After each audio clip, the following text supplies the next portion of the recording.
Welcome, welcome, welcome everyone to Sister Wives with Mary Jane K. Today, I'll be giving my commentary on Seeking Sister Wife Season 5, Episode 2, Seeking Danielle Davis.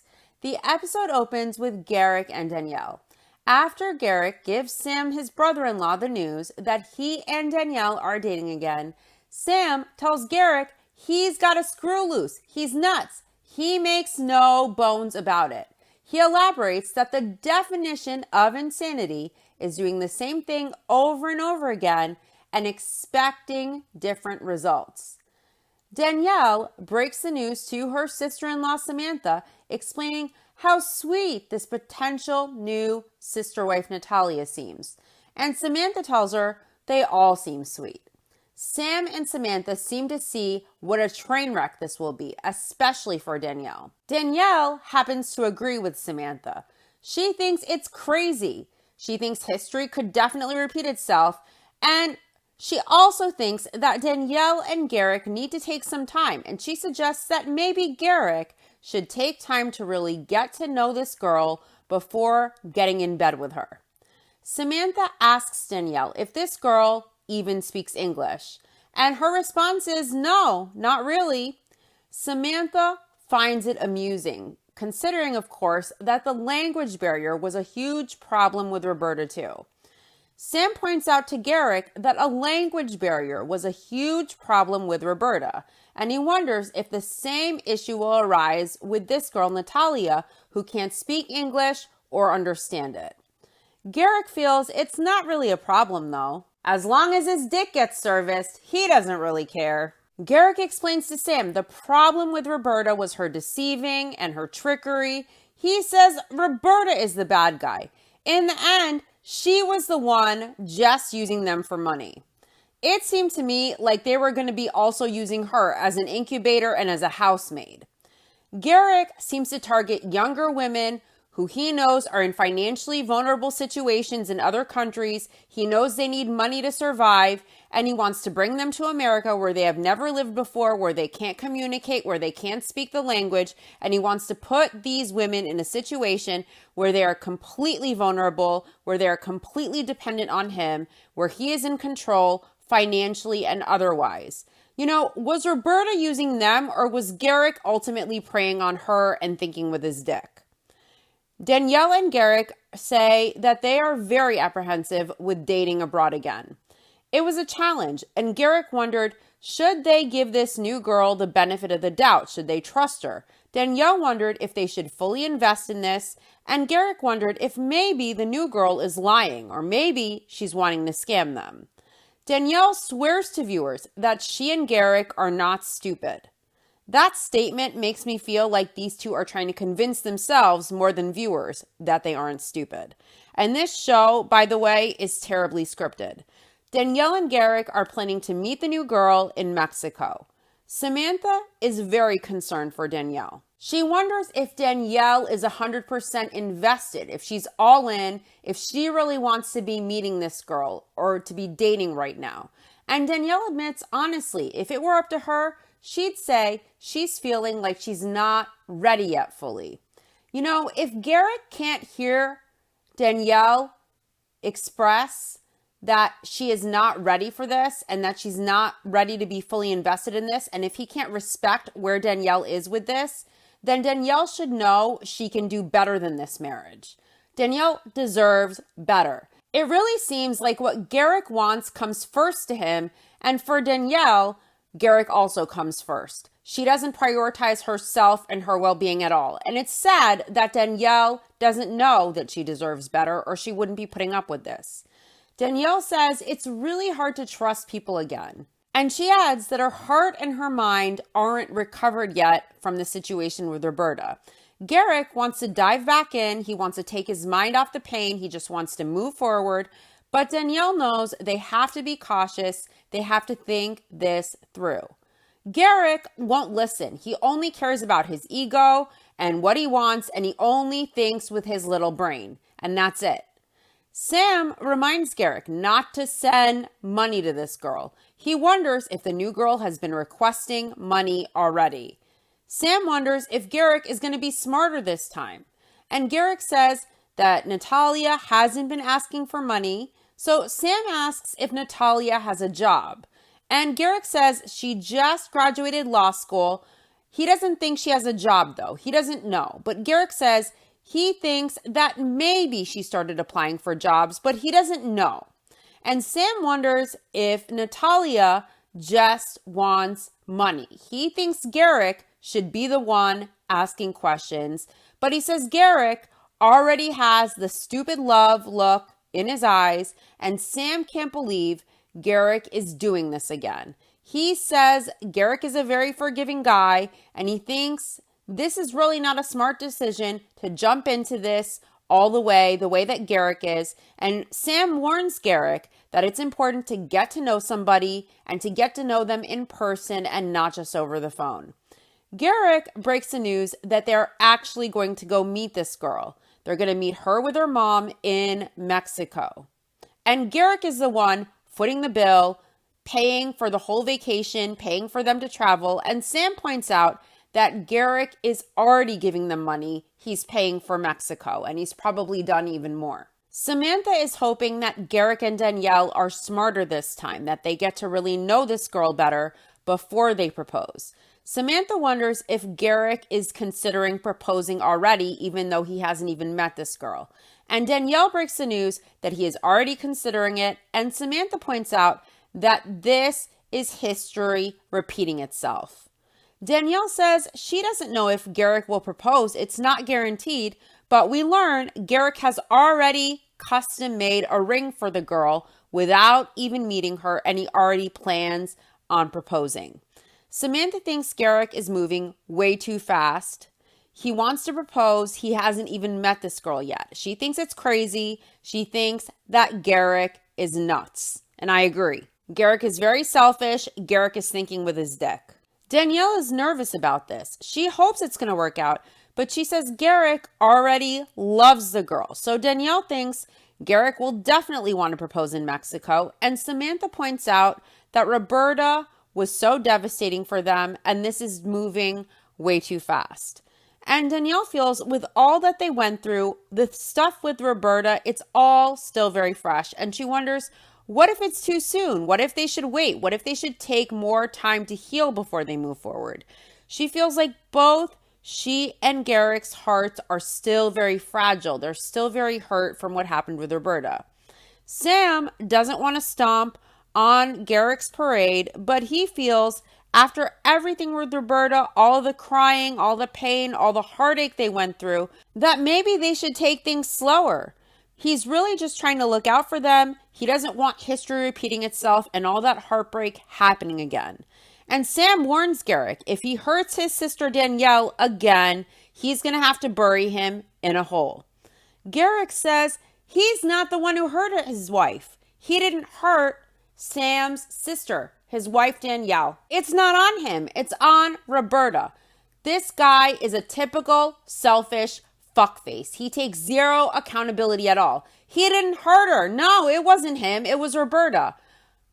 When Garrick was thinking with his dick this whole time, and Garrick thinking with his dick is how they got here and how he caused endless suffering to his wife in the first place. All Danielle wants is her husband to love her and appreciate her and validate her. She wants a family for her kids. She wants the husband she fell for at one time. And instead, she has a selfish, ego-driven, midlife crisis, peanut-brained nincompoop for a husband. And all he wants is a hot piece of ass. And Danielle accepts this for herself, knowing she deserves more, knowing her kids deserve more than this trash as an example for her sons of what a man should be, of what a father should be. Danielle deserves better. Her sons deserve better. And everyone around Danielle knows that she deserves better, but herself. And it's really sad. Sam warns Garrick, he better make sure that this new girl is the right one before he jumps in. And he tells Garrick straight up, he knows Garrick thinks he's going to be handling this thing differently, but he isn't. He's doing the exact same thing he did with Roberta. Next up are the Sherwoods, Ashley and Shane. Shane is meeting Grace today. Grace and Ashley have been dating for a couple of months now, And Grace has been hesitant to meet Shane. So this is a missing piece right now in determining where things go from here. So Ashley really wants to have Grace meet Shane and to see how this introductory meeting goes. It's incredibly awkward. Shane seems nervous. He stumbles on his words. Shane sees Grace and he sees what Ashley says about her at least being attractive. But he wants to get to know Grace. Grace says she's an open book. Grace hasn't always dated women. She's dated men for the majority of her life, but recently she realized this was where she wanted to be. And she has heard a lot about ethical non-monogamy. And with her connection with Ashley, she decided to just see what happens with it. Shane says that Grace really not wanting to get to know him in the beginning is a huge red flag for him. And he tells her it really threw him off that she didn't want to meet him right away. He felt cast aside or like Grace was maybe trying to steal Ashley from him. Grace says no. After all, she was at their wedding. She was the hair and makeup artist. Shane says she was also dating his wife at the time when she didn't want to meet him yet. So Shane is really navigating through that. Grace wonders how she should act and behave with Ashley in front of her husband. She says it's a little awkward for her. She doesn't typically care if people like her or not, but obviously she knows if it's going to work with herself and with Ashley, then she and Shane also need to be on the same page. They need to get along, and she knows they need to at least have a camaraderie at minimum. Shane tells Grace he knows that she and his wife, they've been on a few dates, and they still haven't gotten physical, and he wants to know why not. Grace defers to Ashley on that, and Ashley wants Grace to answer. Shane knows that his wife and Grace have been on 6 or 7 dates so far. It hasn't gotten physical. He really wants to know why. Grace doesn't answer, so next he asks Grace about her hobbies. And we learn she's a coach in the personal development field, and she helps people develop peace internally in their lives. She does this typically for entrepreneurs. She helps them remove blocks and belief systems that hold them back from living a fulfilling life. And she feels that she communicates with the universe, and she says it's called channeling. Grace is very interested in Shane's reaction to her channeling. So she's taking it slow, and she tells Shane that he sounds skeptical of her work. Shane admits he doesn't fully believe her channeling with the universe. He doesn't understand it, and he says that's his look of despair because he doesn't understand what she does. Now, Grace says she felt judged by Shane, and it was interesting for her to watch his reactions to what she mentioned. And she says Shane just shut down. Shane is really trying to understand, and Grace gets kind of disrespectful. Shane asks if she helps these people through her coaching business by telling them about a higher power. He's really trying to understand what it is that Grace does. And she asks him in kind of a condescending way if he understands what therapy is. She's kind of condescending. Her whole vibe is condescending. And Shane seems to really honestly be trying to understand what she does, even if it's really not his thing. Now, Shane says, well, you go to a therapist and they help you fix your problems. And Grace tells him no, as if he's an idiot. And she tells him he obviously hasn't ever been to therapy and that it shows. Shane tells her he just is trying to connect the dots. He can't connect the dots to understand what she does. And Shane tells Grace he doesn't agree that there is a higher power that is giving you signs that's going to make your life better. He feels if you want to improve, if you want to fix things, if you want to change, you have to do it for yourself. They move on from that conversation, but it is very awkward. There's a very negative energy. There's condescension coming from Grace.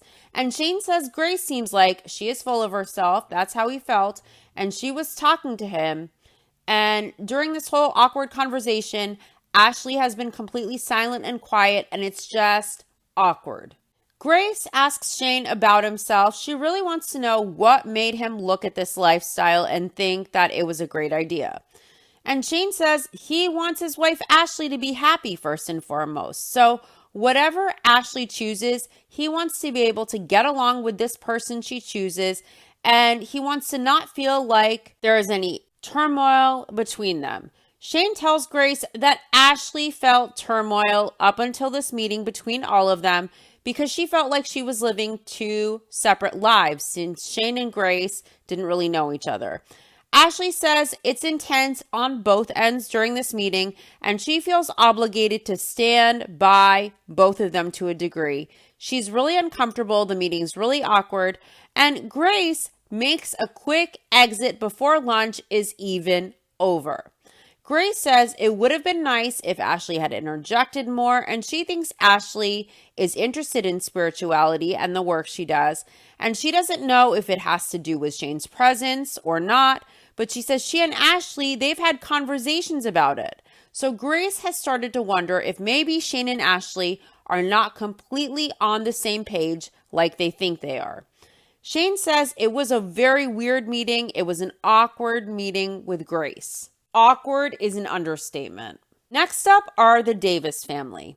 Nick loves being a father. He says it's the best thing that ever happened to him, and he takes his role as a stay-at-home dad very seriously. He is all dressed up in a dress shirt and tie, and he explains playing Mr. Mom is serious business here, so he likes to dress the part.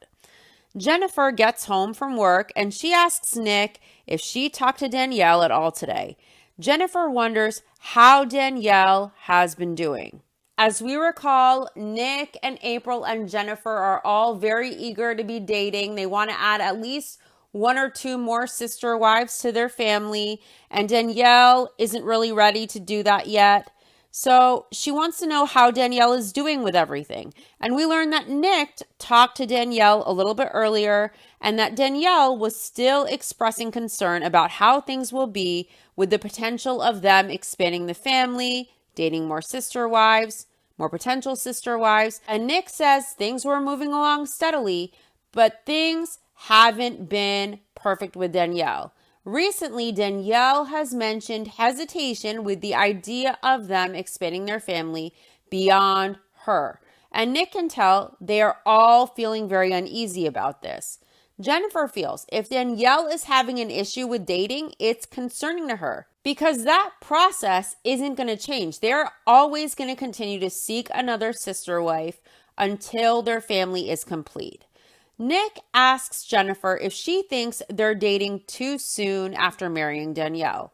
But Jennifer doesn't think so. She thinks that that's what they wanted to make sure Danielle was aware from the start that yes, they fully want her to be in their unit, but they also want to continue expanding and dating right away. And Jennifer says since Danielle has always known that, it's not too soon to start dating, regardless of how Danielle feels. So Nick is hoping with the right person that Danielle's concerns and all of her fears will be laid to rest. And Nick knows it's not going to be easy.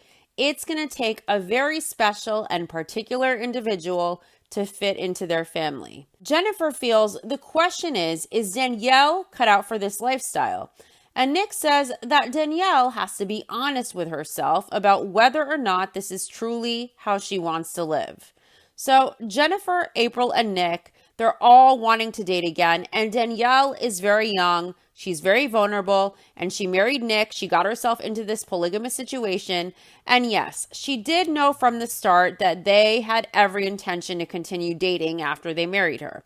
But Danielle has expressed that she is still adjusting to polygamy, to this new lifestyle, and to the family, to this new life. And she isn't really ready to start dating. He isn't really ready to take on a new wife or to marry this woman. And if we recall, Nick has the women in the family marry each other and then take his last name. So Danielle doesn't feel ready and everyone else is pushing her to get on board now or leave. And they seem to have no interest in Danielle's emotions or how she feels about this. And this seems very culty. It seems like they're just looking for women to marry each other and contribute their incomes to Nick. And the unit seems very culty and they really don't seem to care about Danielle as a person, about her feelings, about her well-being, about her emotional health. They just seem to care about filling space and building this structure for Nick and his first two wives. They don't really seem to care about Danielle at all or her well-being. And it seems very culty and it's very selfish. Danielle is probably already at the point where she realizes she was possibly preyed upon, that maybe she was vulnerable, and that maybe she may have made the worst mistake of her life. Next up are the Merrifields, Garrick and Danielle, and they talk over a drink about where they're at and about moving forward with the planned trip to Mexico to see Natalia and to meet Natalia's mom. So Garrick and Danielle are mentioning Sam and Samantha's concerns from earlier about this being history repeating itself. And Danielle wonders if maybe they should just take it slower so Garrick can get more time to see this person's true character. Danielle sees Sam and Samantha's points. She thinks they're valid, especially after what happened with Roberta and how it broke Garrick's heart. Danielle doesn't want the pain to hinder them. She says more than her heart being hurt, she really doesn't want to see Garrick's heart being hurt. Danielle is very worried about this trip to Mexico. She's nervous. She says so much happened with Roberta, it's still fresh, and she has fears about Natalia's intentions, and she should. Danielle tells Garrick that everything seems good now with Natalia. They feel God wants them to be with her, but Danielle admits she has fear, and she feels they should wait. They should get to know Natalia better before jumping into this. Danielle wonders if she's ready for all of this. She says they just went through the craziness of Roberta, and she wonders why they're even doing this. And Garrick responds, if God tells you to do something, you do it. Garrick says if they didn't know that God wanted them to do this, they wouldn't take it so fast. Garrick says God came and met himself and Danielle one day in the garage. They were praying a lot. They were asking God to direct them if this is someone who should be in their family. It was getting serious, even for just talking online.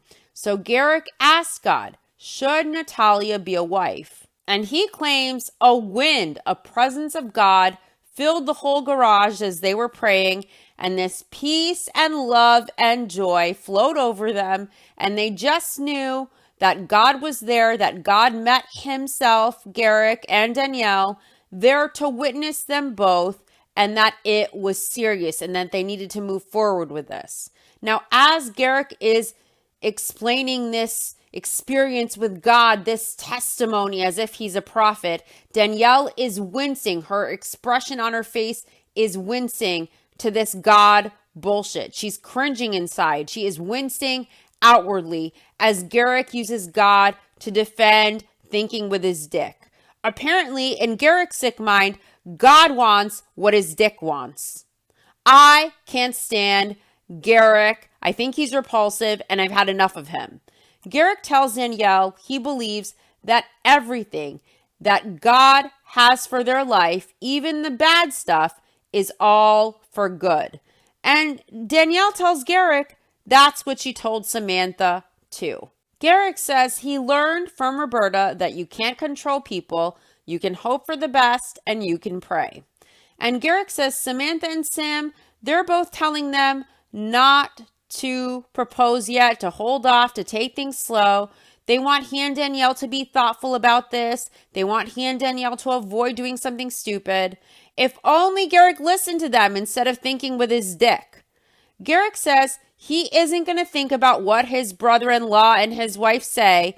He isn't waiting around to commit to people. He doesn't wait around to commit to people. That's something he doesn't do. Garrick says he definitely thinks he'll propose, regardless of what anyone says. He knows he'll propose before he even meets Natalia. And let's not forget, he already has the ring made. He already knows. Listen, Garrick knows he wants to get it in. He's getting it in by hook or by crook. And if he has to propose to cloak his lust in righteousness, if he has to twist God and throw God in there to shut his wife up about her concerns, he'll do it. It's as if his version of God doesn't see everything anyway. So his wife will just tolerate his infidelity. He will use God as an excuse. And if he never wifes Natalia up and it doesn't work out and he got his in, it's okay because he got what he wanted and he proposed, so he did it in the godly way. So in his warped mind, it's all righteous, it's all okay, and God is sanctifying it. And that's disgusting. This guy wants sex. He preys on young women in precarious financial situations who he knows he can control. Women who, if they came to the U.S., would be vulnerable here. They would be trapped. They would have to depend solely on Garrick for everything and financially, and they can't communicate and speak the language. They would have to depend on Garrick financially and otherwise to survive in America, in a country where they don't even know the language. If Garrick doesn't give a fuck about his first wife, once he gets his share and these women age, Garrick will treat them exactly the way he treats Danielle, and he will do twisting God to justify doing what his dick wants. It's nasty, it's gross, it's despicable, and Garrick goes abroad because he knows no American woman who's independent, who works for herself, who thinks for herself, will ever accept his bullshit. He can't control an American woman in the same way he can control a younger woman living in poverty abroad, and it's predatory and it's gross. Garrick says he's going to propose, though. The future is at hand. Garrick explains to Danielle that, yeah, they need to be thoughtful, they need to be prayerful. Remember, God wants this, and they need to be considerate about this. They need to see Natalia, they need to see her mom, they need to see their characters, and they need to evaluate if they feel a connection, and they need to evaluate if this is what they should actually do. Now, Danielle admits that Garrick feels differently than she does, but her gut says they should wait to propose. They're going too fast. She feels this trip is just too soon. Let's not forget, they've only been talking to Natalia for about 4 months, and already he's made her a ring to propose. Danielle says they're anxious to add a wife. They've been trying to live this way for 5 years now, but she knows they still need to be cautious and wise, and they need to not just dive into things. So Danielle wants them to really think it all through, and she voices that. And Garrick adds that they know eventually God has the right people for them, the right women for them to be sisters and wives, and he hopes it's Natalia and that God sent them Natalia. Danielle deserves so much better. I know she thinks she loves Garrick and she can't live without him, and Garrick doesn't give a fuck about Danielle. He's selfish, he cares about himself, he cares about his dick, period. And Danielle can't put her foot down and say, listen, I'm not ready, I need time. She knows Garrick would have absolutely no problem saying, okay, well, I want to do this. God is leading me to do this. We already have a legal divorce already. If you want to, you can leave. If you want to leave, no sweat off my back. But I think Danielle wants to keep Garrick. I think she deserves better, but she knows he would have no problem just leaving her and her sons behind to pursue other women, stick it wherever he wants, all in the name of God. So she just goes along and he deflects to God to shut her up. And the whole thing is layers upon layers of sickness and fuckery. Next up are the Salahuddins, Nyla and Naeem. Nyla asks Naeem's mom what she thinks about this potential sister wife coming. And she says it's just not for her. Nyla says that Keisha, this potential sister wife, may be the one, but Naeem's mom hasn't really had a very good reaction to this. Naeem says his benefit in polygamy is having a bigger family and more love to go around, and his mom suggests that maybe they should just get a dog or a cat if that's what they want. Hell yeah, I love Naeem's mom. Naeem accuses his mom of being closed-minded, and Naeem's mom says just because they're good with polygamy, they can't expect everyone else around them to be good with it. Naeem doesn't care what people think about him. He says he isn't going to waste his energy discussing this with people who don't agree with him. Now, Nyla says his mom doesn't have to embrace polygamy. Naeem explains to his mom that it doesn't matter if she likes it or not. They are just giving her a heads up. They're letting her know what's going to be happening instead of just springing this on her one day with no warning. So Naeem tells his mom about Keisha, their potential new sister wife from Georgia, and she wants to know how Keisha looks. She wonders if Nyla or Naeem picked Keisha out. Nyla explains that she and Keisha formed a friendship. She met her online. She knew her for a few months before she introduced her to Naeem. They haven't met in person yet, but they plan on it happening very soon. And Naeem assures his mom that he and his wife know how to do things in life. And his mom tells him sometimes they don't. I like Naeem's mom. She just says it like it is. She says her opinion. She doesn't give a fuck, and I like that. Naeem's mom wants to know if they have separate quarters, if they're going to live in the same house. And Naeem lets her know they're all going to live in the same house. They're going to live as one big family. And Naeem's mom has had enough. She doesn't want to hear anymore. She says she has to consider everything. She has to think about everything. But this is a lot for her to process. She says it will be interesting to see all this. And Naeem asks what part of it's going to be interesting. And his mom responds, all of it. Back to the Sherwoods, Shane felt that the lunch was weird and awkward. And Ashley feels it was to be expected. And Shane lets Ashley know he doesn't know if he's going to be able to get on board with Grace. And Ashley explains that Shane and Grace's first meeting, it was a big train wreck. There were sides of Grace that Ashley hadn't seen yet, and it was really disappointing to Ashley. But Ashley says, Grace, she was disrespectful to Shane. It didn't go well at all. She's not ready to count her out yet. Shane assumed that Grace and Ashley would have been much closer already after 6 or 7 dates. And Ashley says the way she was with Grace during this lunch date, how they interacted, that is the norm for their relationship. And Shane felt that it was really more platonic between Grace and Ashley. It was like having dinner with just a friend. He didn't really see Ashley being all in love with those vibes, being giddy and happy. So the whole thing just didn't make sense to Shane. Shane sees a lot of red flags with Grace. He says red flag number 1 is Grace didn't want to meet him when Ashley and Grace first started talking. Shane says Grace seemed full of herself, and that's another red flag. Also, the life coaching job was a red flag for Shane. And Grace thinking she is some kind of therapist, to Shane, he says that was bonkers. He says she has no formal training, she has no formal schooling. And his wife, Ashley, is an actual psychologist. She studied for 12 years of her life to become an actual psychologist. So Ashley felt the spirituality stuff that Grace was mentioning to Shane, that was weird. And Shane felt the comments Grace made about therapy were weird. And Ashley admits she was uncomfortable.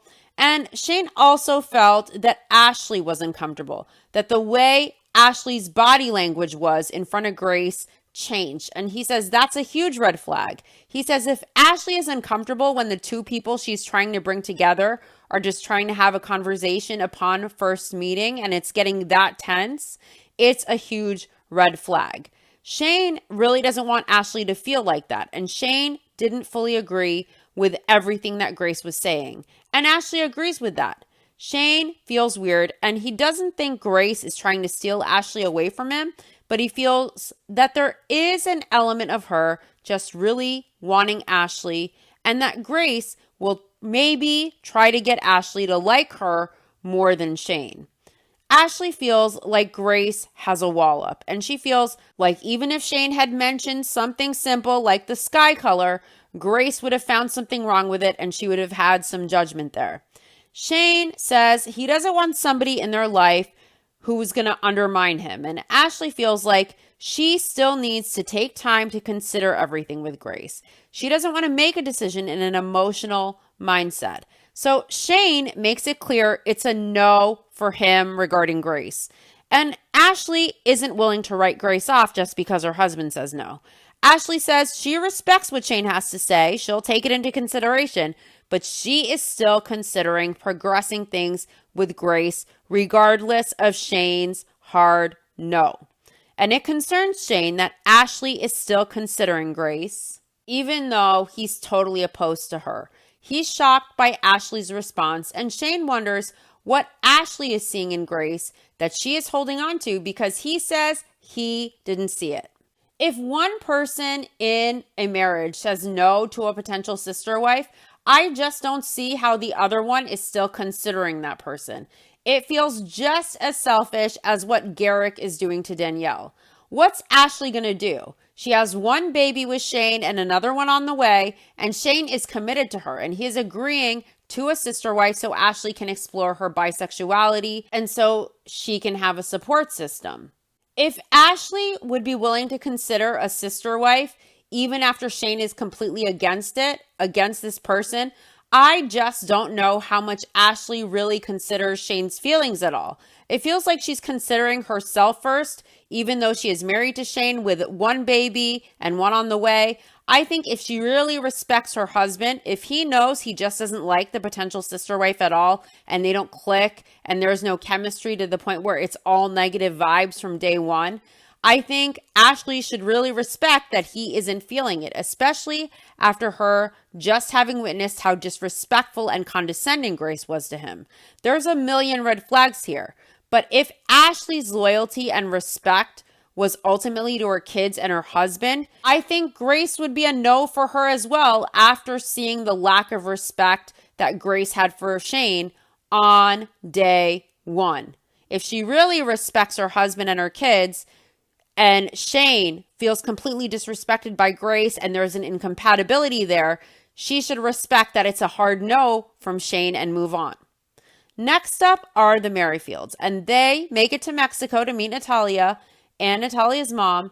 Garrick is excited. Danielle says that this is a serious step, and they are bringing their sons on this trip because they feel so strongly about Natalia being the one. They feel so strongly, or Garrick feels so strongly.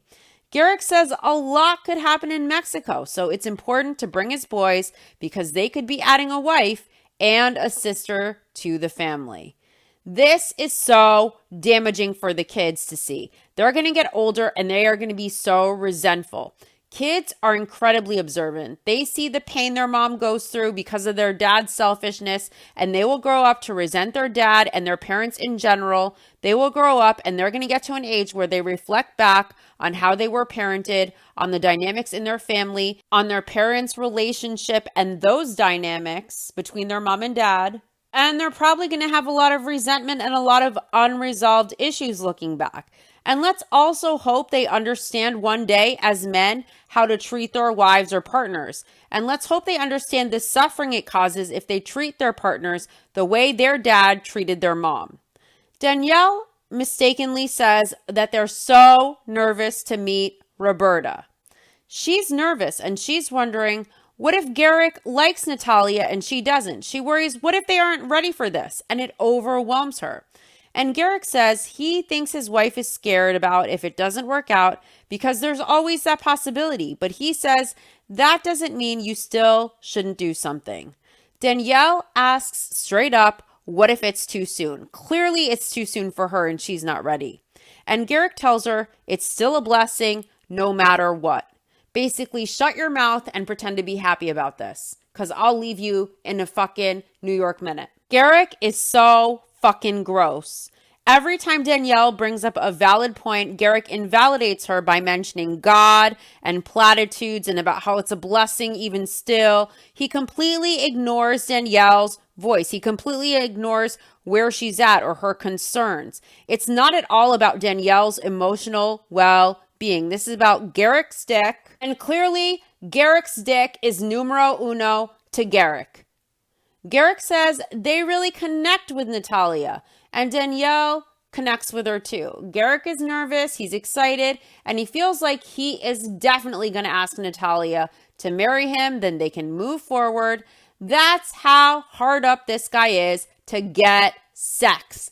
That's all he cares about, sex. What should be numero uno to Garrick is his wife, Danielle, and his sons. That should be numero uno to Garrick, not what he could do with his dick. The boys don't seem too excited to meet Natalia.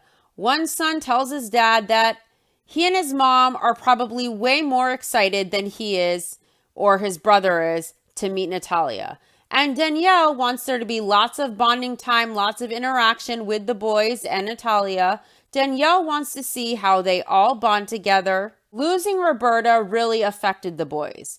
Losing Roberta disheartened the boys. They were really close to Roberta. They connected with her. They communicated with her a lot. And it really made the boys apprehensive going forward. They wonder, is somebody really going to stick around if they bond with them?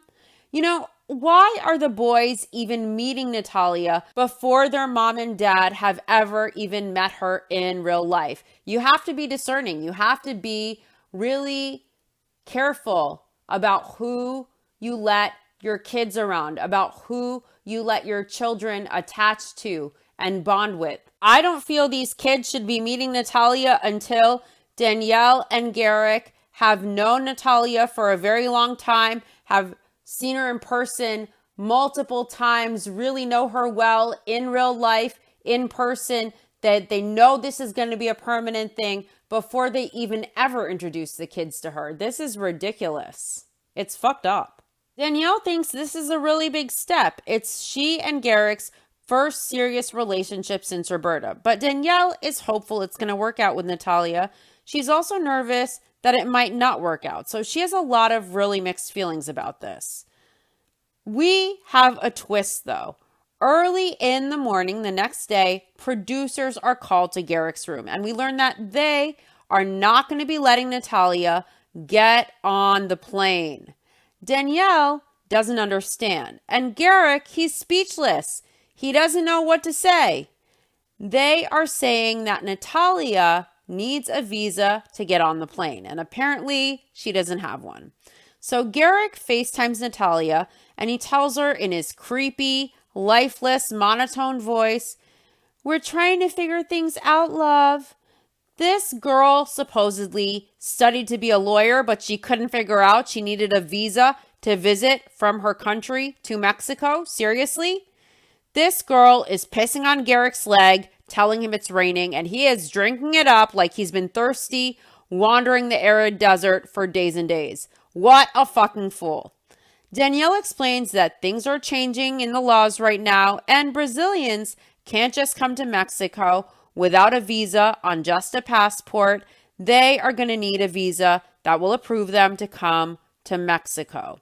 And Garrick says they booked their tickets, they showed up at the airport, and the Brazilians are saying the Mexican government is giving them problems. But the Mexican government websites don't say anything about this visa issue. So Garrick doesn't know what's going on, and he talks to Natalia through the translator app. And Natalia tells Danielle she tried fixing this before calling them, and it appears her request wasn't processed, and she says it's not her fault. There's an error in the system. Sure there is. Natalia claims she can't get back in the system. No, oh no. There are errors. There are bugs. She can't get in. She can't get in.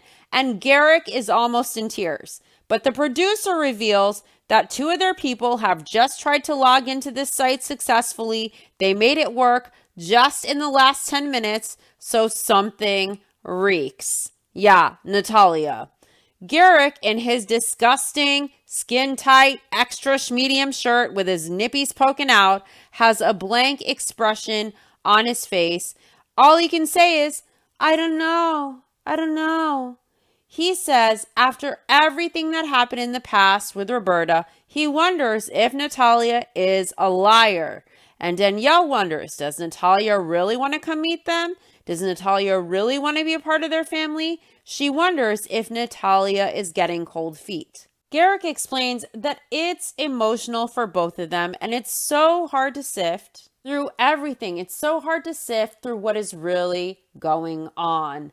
Listen, it doesn't take a genius. This chick gets all the money she wants from Garrick, and when it came time to have to meet him and do the deed and possibly have to commit to the creepiest man alive with the most monotone voice in the world, she didn't want to come. She made excuses, and the producers tried to access the site. They debunked her bullshit claims, and the site works fine with no errors like Natalia claims she encountered. Natalia took all she could from Garrick, and she doesn't want to pretend any longer. She doesn't want Garrick anywhere near her, and the producers already disproved Natalia's lie. So what is there to get, really? What is it that they don't understand? Garrick should really just be a man and enjoy this vacation with his wife, who desperately wants his attention, who loves him despite her own emotional well-being, her self-worth, despite what she deserves. She loves this man. Their two kids are with them. These two should get it through their heads that they're being conned, and they should take their kids and enjoy this vacation. They should be thankful they caught it so early.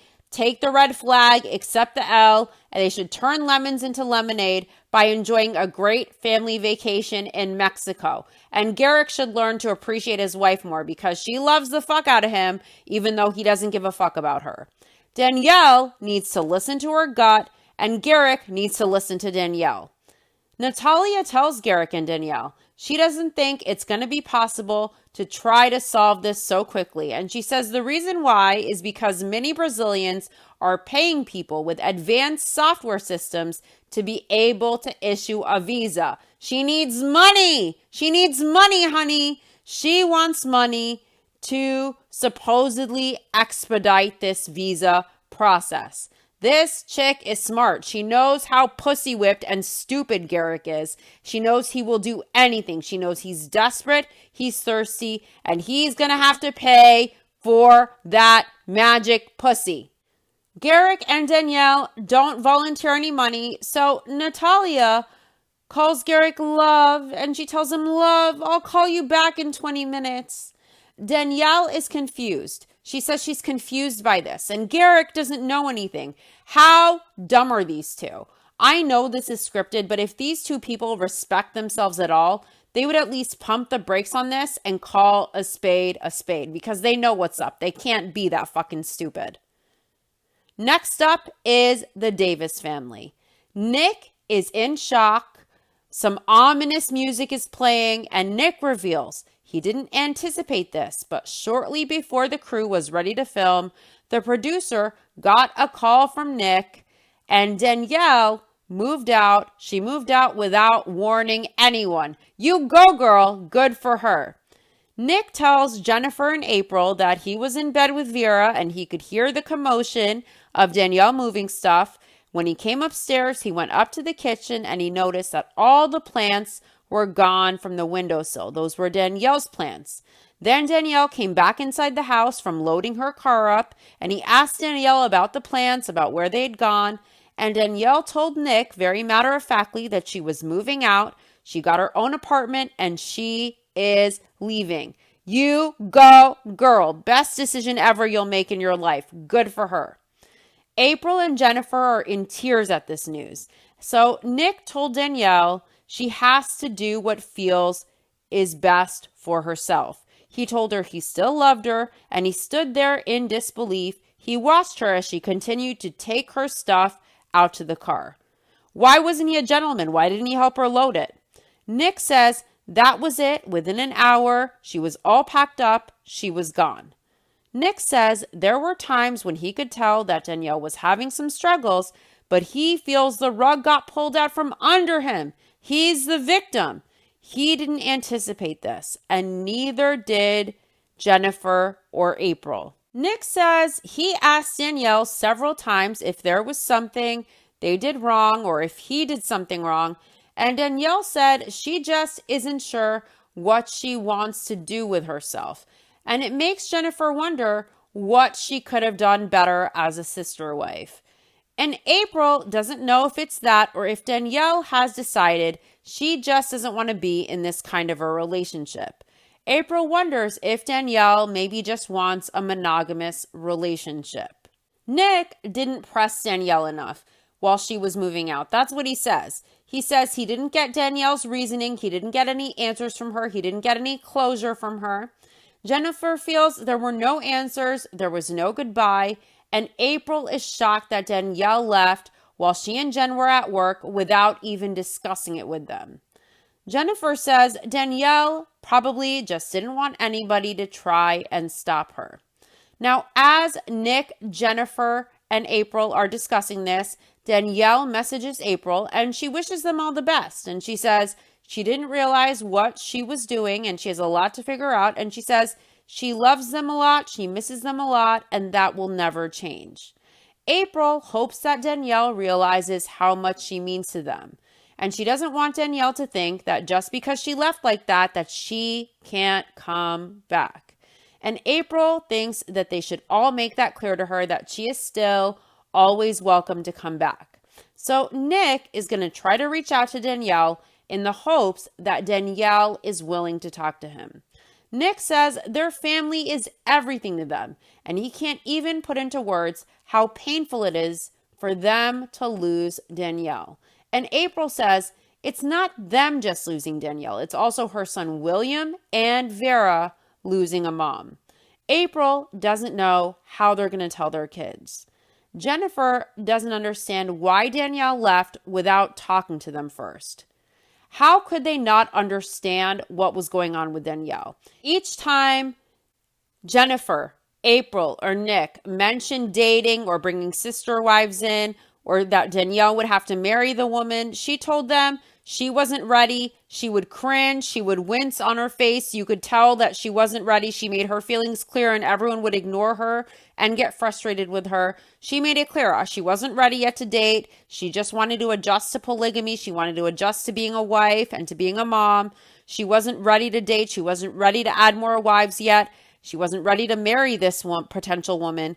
And no one listened to Danielle. No one understood where she was at. They didn't care about her emotions or her well-being. They ignored her feelings. And all they did was railroad her, and they talked about how eager they were to expand the family. They put pressure on her. And they acted disappointed in Danielle whenever she would express that she wasn't ready to date yet. It's obvious to anyone with two brain cells to rub together, if these people really cared about Danielle at all, they will just let her go without manipulating her, without using their emotions as a way to get her back in. Just let her be free. Now, Nick says, as the head of the household, this is something he should have seen coming, but he didn't see it. He's not the head of anything, let alone his household. Nick's wives pay for him. They pay for his whole existence. His wives feed him, they clothe him, and they house this man. He would be a pauper if not for his wives. He isn't the head of himself, let alone his family.